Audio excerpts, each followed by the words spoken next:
এই হচ্ছে একটা আন্তর্জাতিক ক্রিকেট স্টেডিয়ামের আন্তর্জাতিক ড্রেসিং রুম।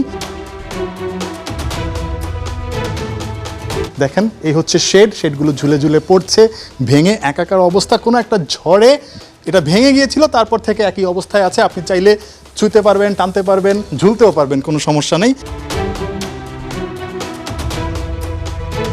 যেহেতু এটা dressing room, players dressing room, যার কারণে এখানে আপনারা দেখতে পাচ্ছেন অনেকগুলো ড্রয়ার আছে, যেখানে আসলে ক্রিকেটাররা জার্সি রাখে, তাদের কিটসগুলো রাখে। এগুলোর অবস্থা দেখেন, এই যে পড়ে যেতে পারে, মানে আমার গায়েও পড়তে পারে, মচমচ করছে, একেবারে ঝুরঝুরা হয়ে গেছে বলতে হবে। এই এসিটা দেখেন, এসির মেশিন নাই, কিন্তু এসি এমন আছে, জাস্ট বডিটা আছে আর কি। পাশাপাশি এই শেড দিয়ে একটু ভিতরে ঢুকলে আরও ভয়ঙ্কর অবস্থা, একটু সাবধানে আসতে হবে। এটা হচ্ছে গিয়ে প্লেয়ারদের ওয়াশরুম, বা যেখানে আসলে তারা ফ্রেশ হন, বা এখানে যেই অবস্থা আপনি দেখতে পাচ্ছেন, দেখেন একদমই বাজে অবস্থা। মানে এগুলো আসলে কখনো ঠিক হবে কি না এটা কেউ বলতে পারে না। উপরের দিকে যদি দেখেন সব কিছু ঝুলছে ভয়ঙ্করভাবে, যে কোনো সময় গায়ে পড়তে পারে। এগুলো ঠিক করার বা মেরামত করার জন্য যেন কেউ নেই, দেখার কেউ নেই। এটা হচ্ছে গিয়ে ক্রিকেটারদের আইস বাথ নেয়ার জায়গা। এই জায়গাটা এখন দুর্গন্ধে পরিণত হয়েছে, খুবই বাজে অবস্থা। অথচ কক্সবাজার আন্তর্জাতিক ক্রিকেট স্টেডিয়াম ওয়েস্ট ইন্ডিজের সেন্ট ভিনসেন্ট কিংবা শ্রীলঙ্কার গল অথবা অস্ট্রেলিয়ার হোভার্টের বিলেরিফ ওভালের মতো বিশ্বের নয়নাভিরাম ক্রিকেট স্টেডিয়ামকেও টেক্কা দিতে পারত।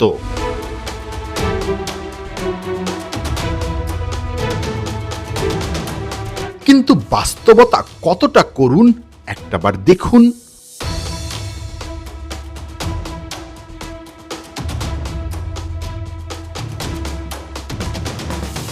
আসলে বুঝতে পারছি না কক্সবাজারের মতো এমন একটি জায়গায় কিভাবে এমন একটি সুন্দর স্টেডিয়াম এভাবে পড়ে আছে, যেখানে পর্যটনের রানীক্ষেত কক্সবাজার।